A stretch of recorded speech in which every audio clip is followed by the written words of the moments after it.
So thank you very much, sir. And I thank more than about 15 members, 16 honorable members who have participated in this debate. Of course, talking on two bills which are simultaneously brought up for discussion. The supplementary demand for grants 21-22 and also these excess demands for grants for 2018 and 19. I thank every one of the members who have spoken.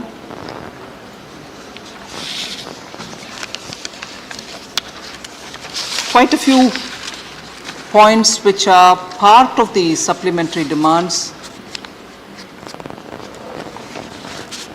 have been raised with questions about why at all such demands will have to be raised by the government if only it looked into these matters in time.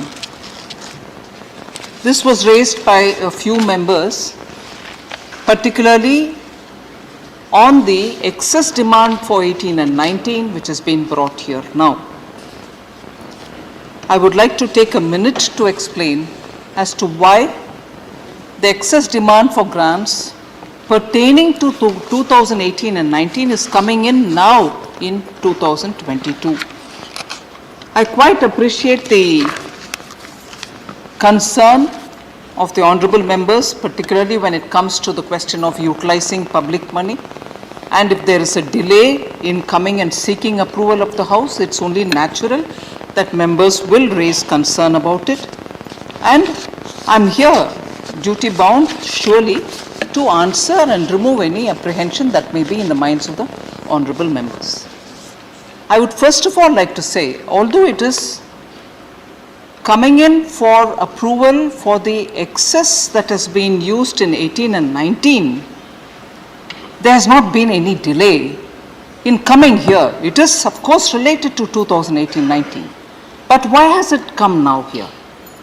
It has come here for regularizing the excess spending of that year, and the need for regularizing it arises because the PAC, the Public Accounts Committee of the Lok Sabha, has clearly looked into it and said that we will have to go back to the House for certain heads of expenditure that has been spent in 18-19 in excess of what has been mentioned in the budget.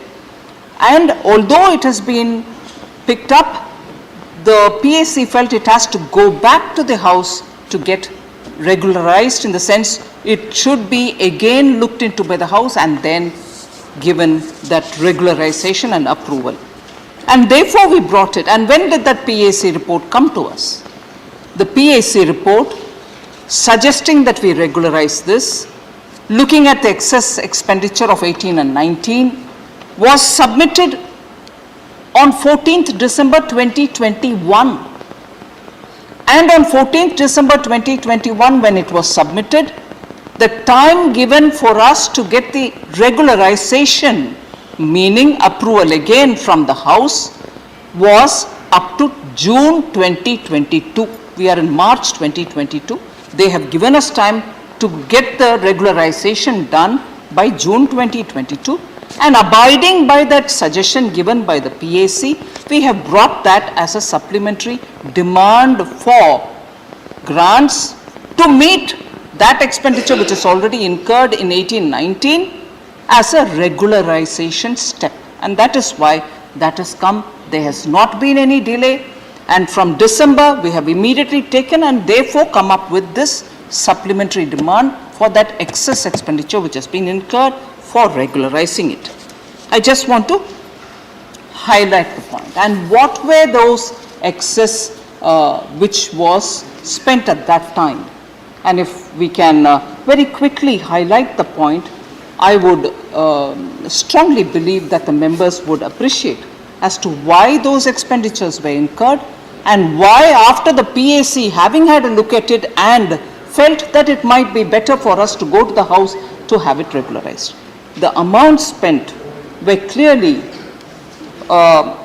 narrated in the papers which have been distributed. I just want to recall that for defense services, 3,841 crores has been taken up for ration, fuel, oil, lubricants, medicals, and many other emergency requirement payment for the HAL. We are talking about 1819, sir, but I'm sure the honorable members will recall the circumstances in which these expenditure would have been incurred. For statutory and customs duties for critical ammunitions which were being brought in, imported stores, replenishment of and procurement of airborne and ground weapon armaments, and so on.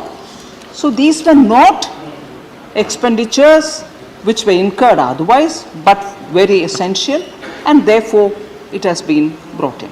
Again, capital outlay for defense services has taken 1,257 crores. And where did they go? Allocation made at the BE stage was insufficient, and therefore we had to spend more. Advanced light helicopter approvals were given by the CCS. Strike off of wastage happened at the component levels for repair for T-90 tanks which came from Russia, and also progress of Rohtang Tunnel CSG roads which were built at that time, critical for connectivity, and some of the work progress which happened at that time happened faster than we thought, such as vehicle procurement cases, National War Museum and Memorial, obligatory contractual payments for shipbuilding contracts, and so on. So none of these expenditure could have just been met with what amounts were given in the BE. They had to be spent and later included. Therefore, when it came to PAC, they wanted to go back to the House, and that's where this is seen. So, the supplementary demand for grants otherwise, except for the excess grant about which I've explained, are also aspects which are very important for us to appreciate for a moment. Several members spoke, and I distinctly recall Honorable Member Fawzia Khan also saying we need to have a lot more, human touch in the infrastructure is important. We need to spend. We also need to have greater inclusivity in the budgets and so on. Just look at the supplementary demand for grants and see where this is going. And I'm sure Honorable Member Fawzia Khan herself and several other members who spoke relatively the same kind of highlighting importance on keeping the common man in mind.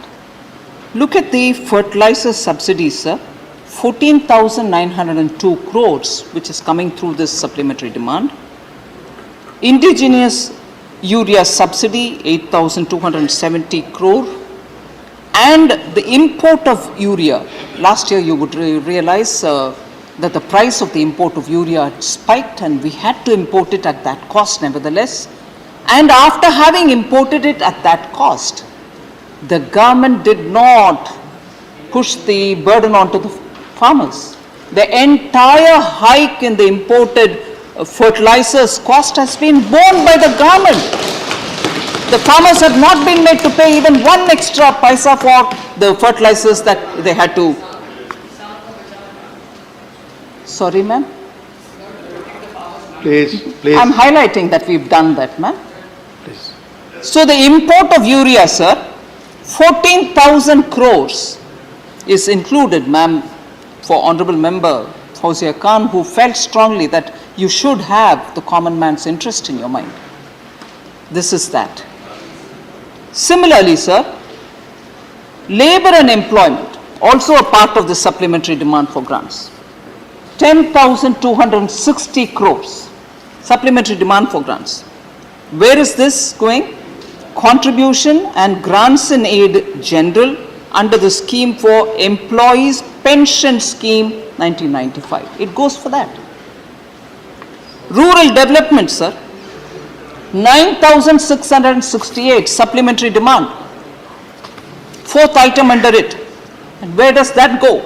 For providing additional funds for the NABARD for repayment of interest component under Pradhan Mantri Awas Yojana. It goes for the poor people, the houses. And it is for NABARD that we have given that money.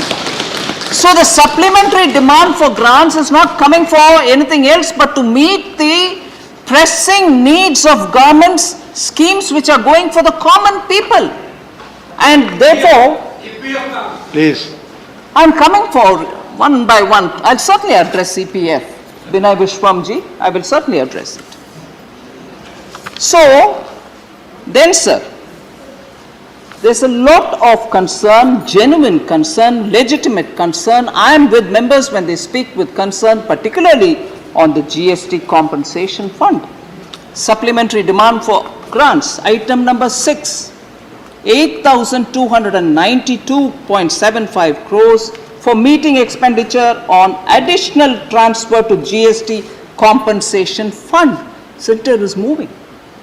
We are not holding anybody's money back, and we are going as per what was decided in the GST Council. Sir, again, item number 12 of the supplementary demands for grant. Defense pensions, 1,028.52 crores. Please. Sir. Please. Please, let her speak. So, item by item, I can highlight to say that the supplementary demands for grants is just in time to meet those very important common man related schemes, and it is for that this set of demands have come. So I'll probably just miss out naming the honorable members, but the issues which they've raised I'll try to address.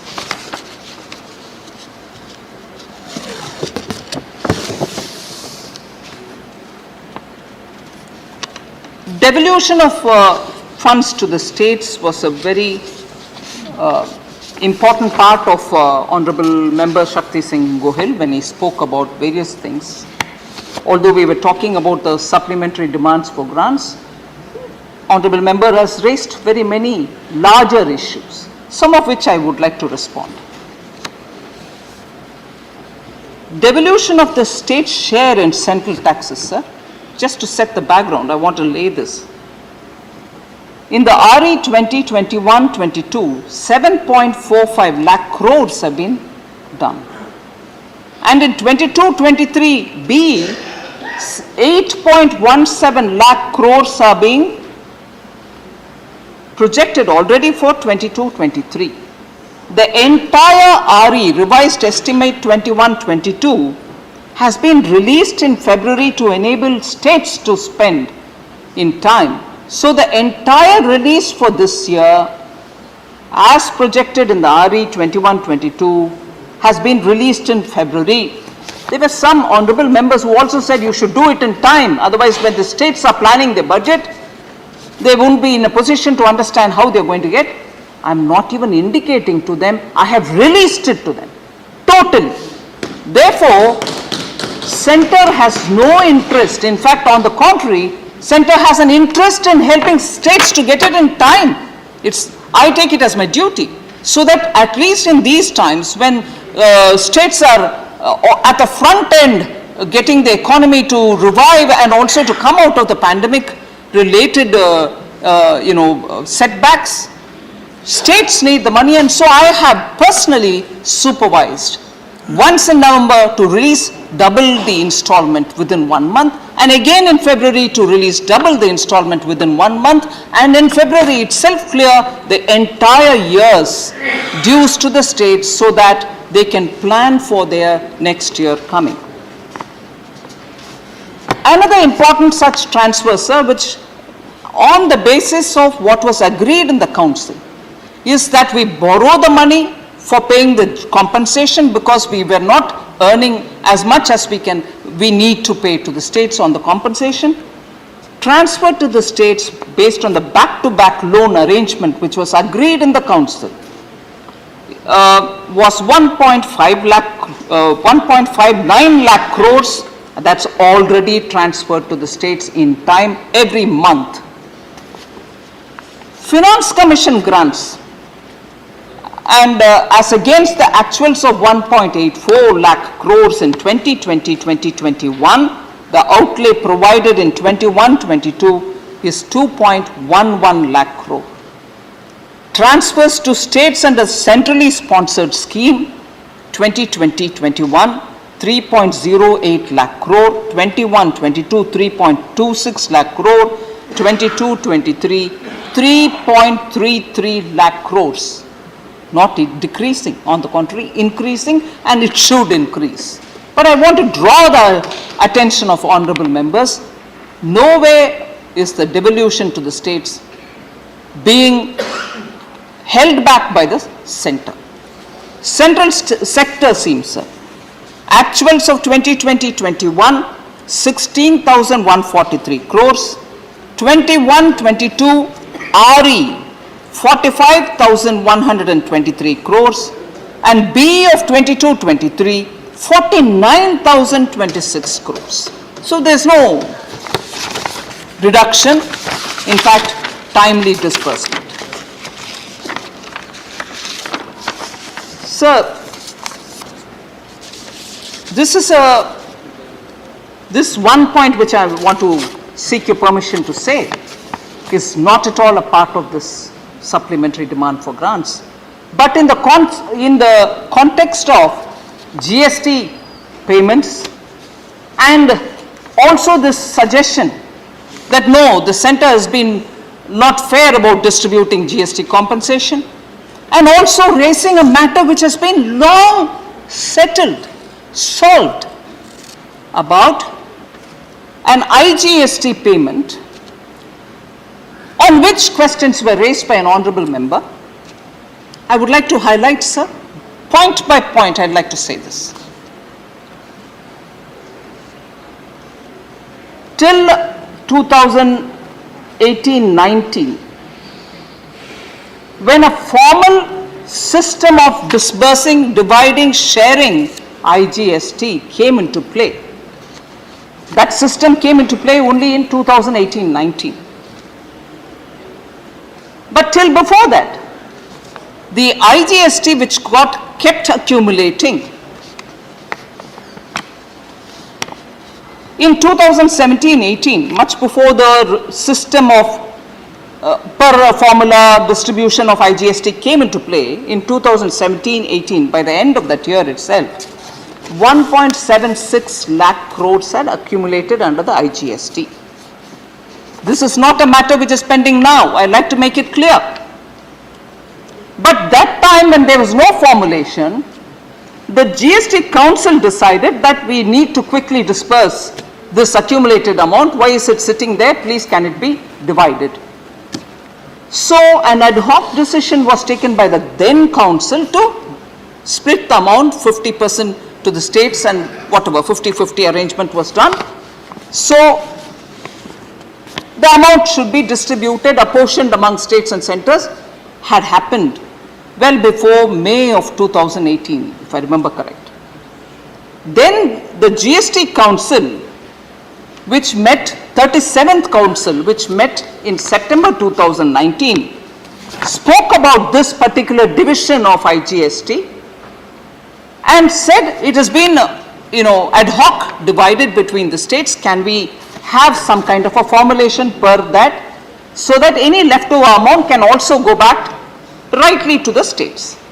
So in September 2019, a group of ministers was formed, and that group of ministers went into the detail of how this division had been formulated, before the formulation came to place, how it was divided, what is the amount left behind, and how is that going to be shared. Now this group of ministers, I'm not sure if Honorable Member Sushil Modi is here, under his chairmanship when he was Deputy Chief Minister and Finance Minister of Bihar, he had gone through this whole thing along with other ministers, and on 4th December 2019, this group was constituted, and a report came in to see how it has to be divided, and if any excess that was paid to any one state, how is that to be retrieved? Should it be retrieved then, or should it be retrieved later? All this had been gone through in greater depth. On 16th May 2020, I had taken a decision, after looking into all the recommendations which have come, that this amount should be apportioned and consequential transactions should also be all carried out. So that entire issue of IGST and the pending payments, excess payments, reversal of excess payments, all that had been threadbare put in file, and reversal of transaction was split in 2 different stages. Even that had been accomplished, where in the first step 33,412 crore was transferred into the compensation fund, because from consolidated fund you don't deal with GST. Compensation fund is the one which receives it. The result of recovery of compensation given to states as a result of release of IGST, which has to be shown to them.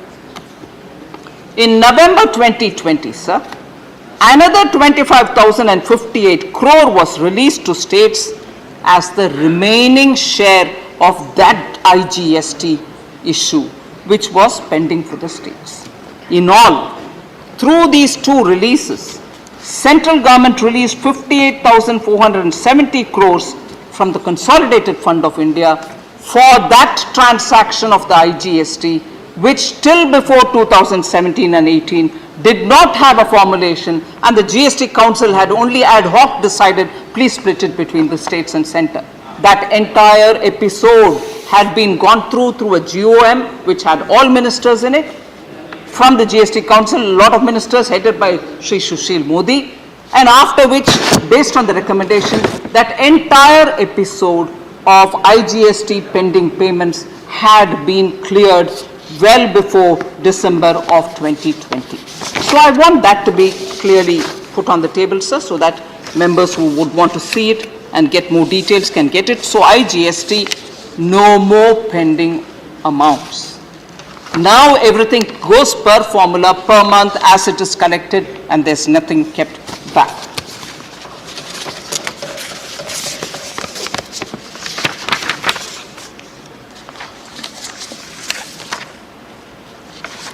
So there was a small confusion, I think, or if I have not understood correct, I'd like to stand corrected. Talking about GST cess collection, based on which compensation is paid, and that cess in the GST dispensation is levied only on sin goods, and those sin goods are already specified, notified and mentioned. That is one thing on which the centre doesn't do anything. It is per the GST formulation that money keeps going to the states as and when that collection comes into the compensation cess fund. That is the compensation cess, which is under the GST regime. That cess is not to be mixed up with, say, the education and health cess, or the road cess, or any such cess which the central government collects, over which the usual observation would be, oh well, that doesn't come under the part of the Finance Commission's devolution formula, it is something which the centre takes away, it doesn't come to the states. Of course it goes to the states, but never mind, that's a different debate. But the GST compensation cess need not be confused with the cess that the central government collects, and that GST compensation cess, the central government has nothing to do with it. It is done and disposed of per the formulation which is in the GST Council. So if there is any confusion about, oh, cesses are all with the government, no, sorry, GST compensation cess is under the control of the GST Council. So there were one or two questions on insurance companies and their increasing losses. So I'd like to respond by saying 5,000 crores have been proposed for recapitalization of public sector insurance companies in this third batch of supplementary demand for grants. This recapitalization, sir, is linked with improvement in certain performance indicators of these companies. This will help them to reduce their losses and to improve their overall financial condition. because we are talking of insurance companies also, and because many members raised this issue, sir, eligible policy holders of LIC will also be entitled to get the IPO issue, because there is a reservation of up to 10% of the issue size for policy holders, and they may also get a discount on the offer price. So, as regard the LIC issue, policy holders' concerns were raised, and also on the embedded value itself. Member Shantanu Sen had raised it. The embedded value, so the Indian embedded value of LIC has been calculated in an extremely scientific way and disclosed in the draft red herring proposal which was filed with the regulator and which now has been put in the public domain. The IEV of LIC is actually an actuarial metric, and it's based on the value of in-force business and has been reported by globally renowned actuarial firms. So investors and experts, particularly belonging to the actuarial field, have assessed the overall valuation of the life insurance company based on the IEV, and also the financial statements are also available for people to have a look at it. So EPFO, Binay Vishwamji, I can't see him here. And also I think Priyanka Chaturvedi ji had raised the EPFO issue. So EPFO has a central board, which is the one which takes the call on what rate has to be given for them. And they had not changed it, I don't know, for quite some time. They've changed it now. From 8.4, it has come down to 8.1. And on that, a lot of questions were raised. And I appreciate I quite recognize the concern of the honorable members. It's a decision taken by the central board in which representatives of the various segments which are part of the EPFO are all seated in the board, inclusive of workers' representatives, management representatives, government representatives, all of them are seated in the board. And they have taken this call to bring it down to 8.1. And I think the Honorable Minister, Bhupendra Yadav ji, had explained as to why he had to take this call. I just want to place before Honorable Sir, you, and also to have it put on the record of the government, of the Rajya Sabha, Sukanya Samriddhi Yojana is at 7.6%. Senior Citizen Savings Scheme, sir, is at 7.4%. PPF is at 7.1%. State Bank of India's highest rate given for some portfolio, which is like 5 to 10 year fixed deposits, is at 5.50%. And it has a markup for senior citizens which takes it to 6.3%. Government's own borrowing, the G6, on an average for across various tenors, is at 6.28%. That is, if government goes to borrow from a certain fund, it has to pay that kind of a rate. With all these, the EPFO has taken a call to give it at 8.1%. I just want to lay these facts before, sir, so that the fact that EPFO's central board, which has representatives from various different stakeholders for the pension fund, employees' pension fund, have taken a call. 40 years it has not been brought down to, yes, 40 years. There are today's realities which do keep us in the context of decisions which are being taken by a central board of the EPFO. It has yet to come to the finance ministry for approval. But the fact remains, these are the rates which are prevailing today, and it is still higher than the rest of them.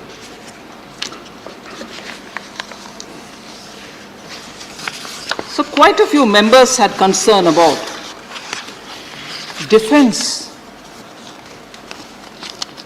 basic equipments are not available. You're not taking care of purchases and defense. And with due respect, Manya Shakti Singh Gohil also spoke about it, I think. Shoes, suits are not even available. Bullets are not available. Pardon me, sir, if I sound a bit cynical. Hearing it from Manya Shakti Singh Gohil worries me a bit. If that kind of concern could have been voiced during the Congress's 10 years in rule, Indian Defence Forces would have been much better in their position. And I'll tell you some of the situations which arose. Sir, in 2000, Manya Jaitley ji's quotations are available which I want to read.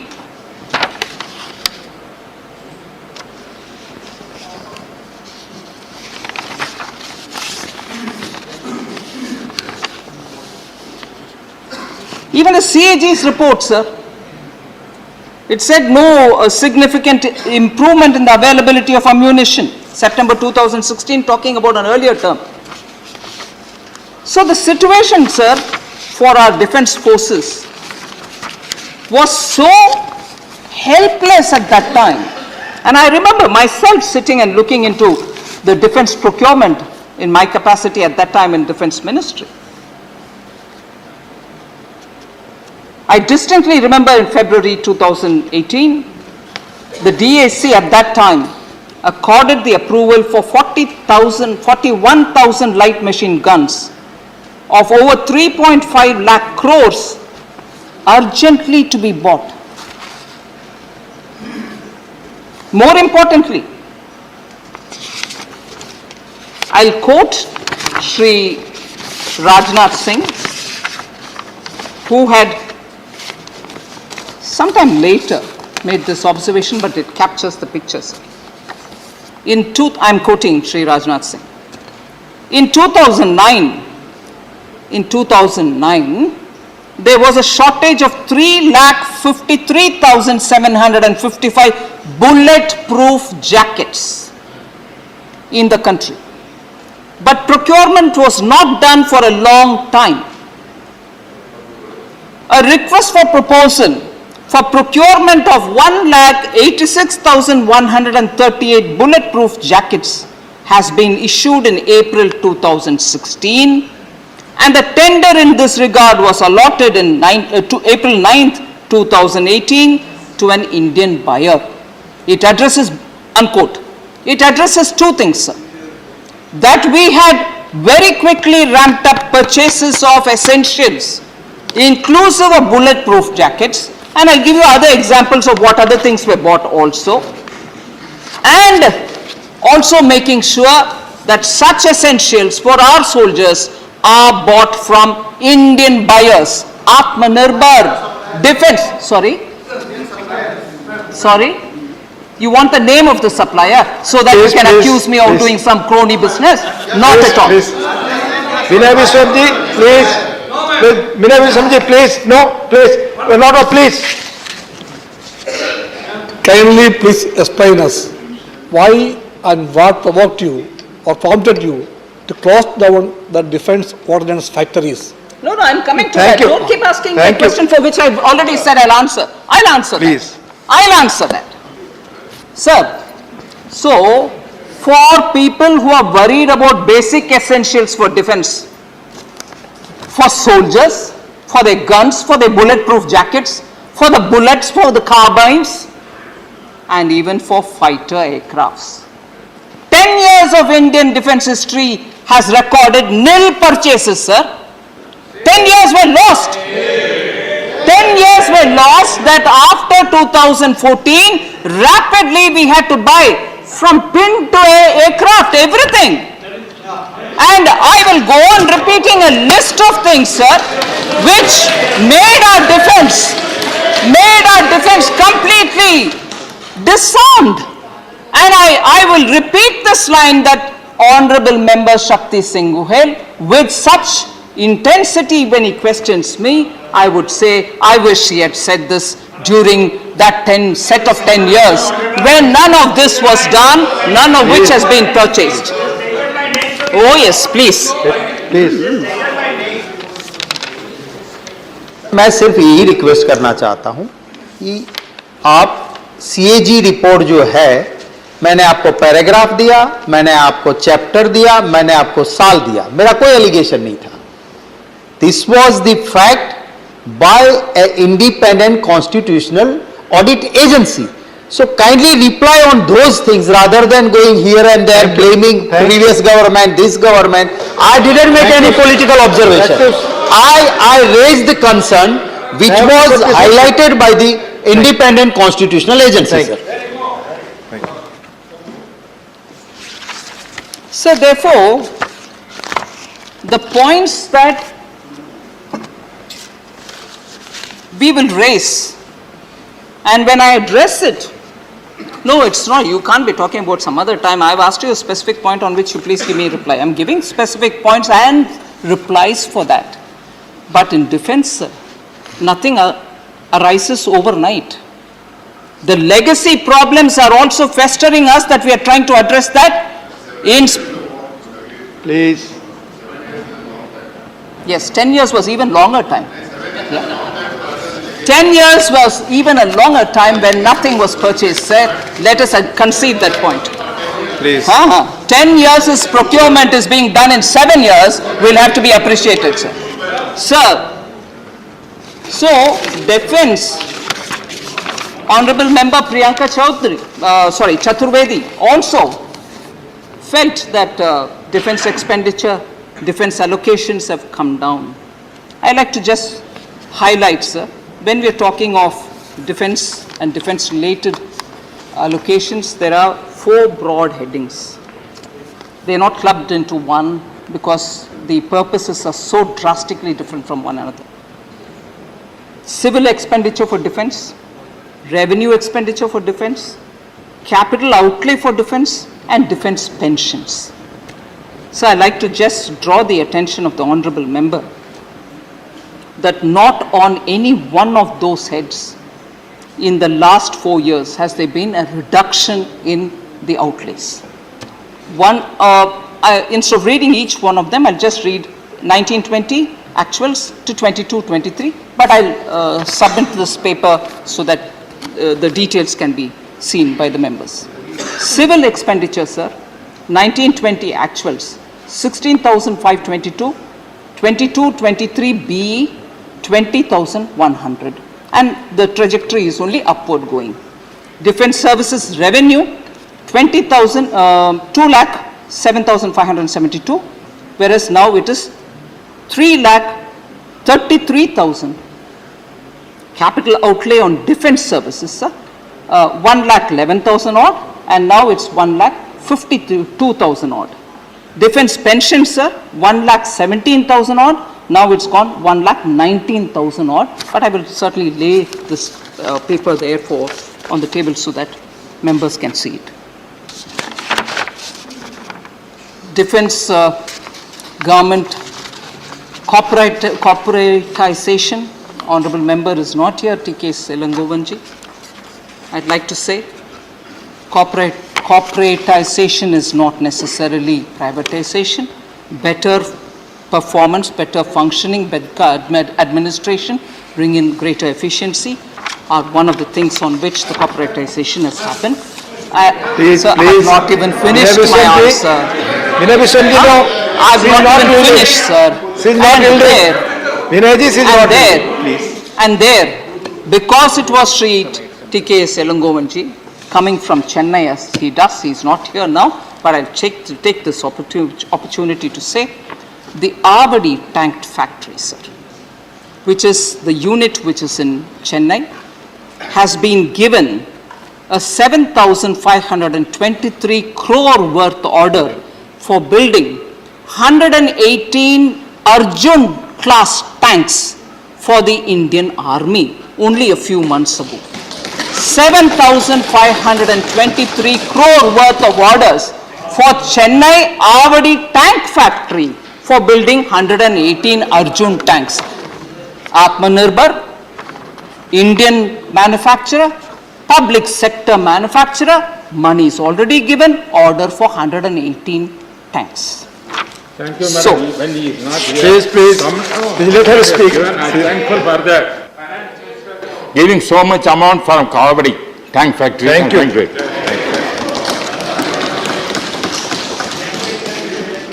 So questions were raised on food subsidy, fertilizer subsidy, allocation on Manrega, reduction in the outlay for health, and also negligible increase for social sector.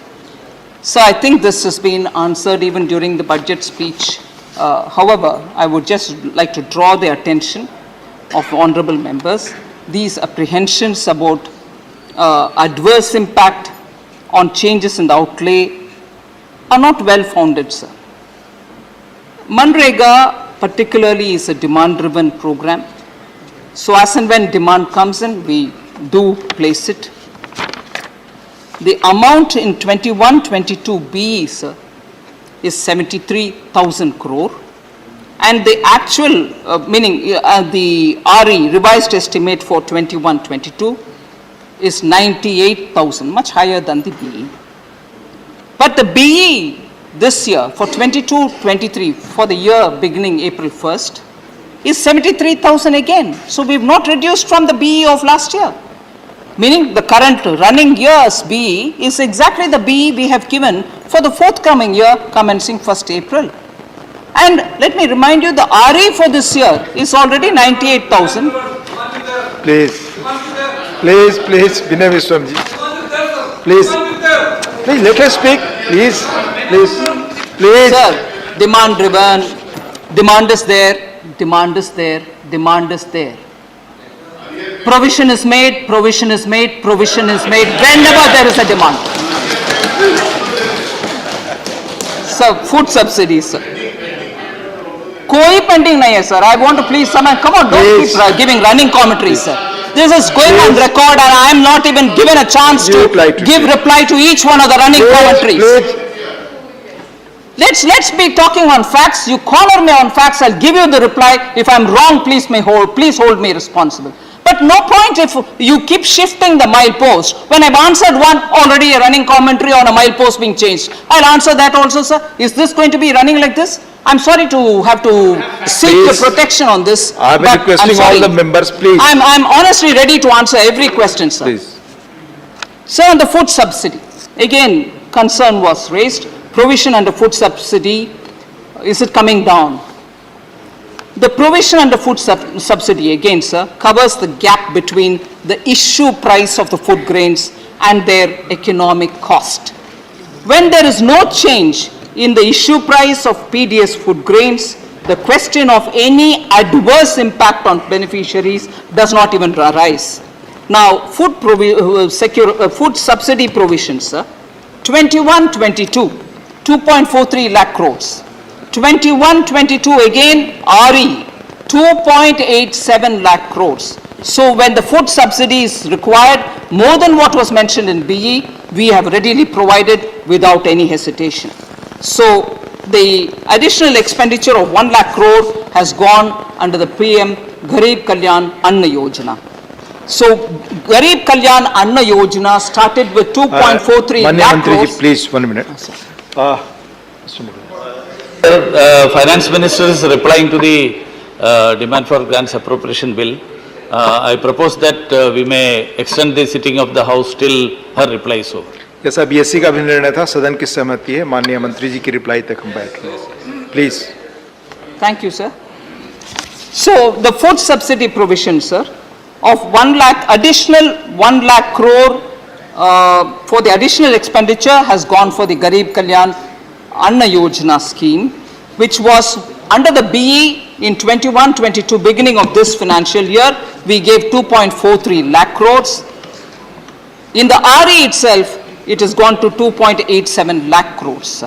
And for the coming year, we have given it as 2.07 lakh crores, and therefore, there is no reduction in the sense of that which is required, we are continuously giving. Fertilizer subsidy, sir, another one very important concern, which I think even at the beginning we have mentioned about it, similar to the food subsidy. The outlay under fertilizer subsidy covers the gap between the issue price and the economic cost. When issue price to farmers of fertilizers has not been changed, there can be no adverse impact on the farmers. In 21-22, which is the current year which is running, the BE was 79,530 crores.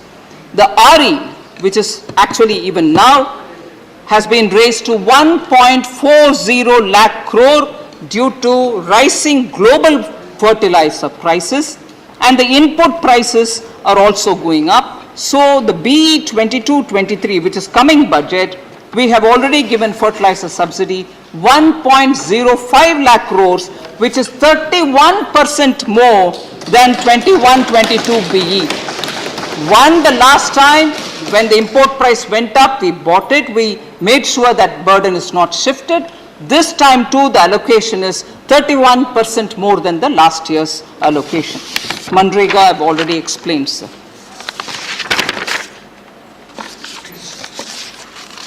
So largely, I think issues raised by honorable members have all been, I think, addressed. The particular point about why we have to go through the infrastructure funding route has been severally explained, but the multiplier effect is what has made us go through that route than any other. Revenue expenditures multiplier effect is not substantial, and therefore we have chosen to go through that route. So therefore, the supplementary demand for grants has come with only demands which have immediate impact on the common people, particularly through the Awas Yojana and the explanations that I've given for those emergency expenditures. I seek the House and the cooperation of the entire House for supporting this demand for grants, and also for the excess demand for grants, which is as a result of a PAC's recommendation. Thank you very much.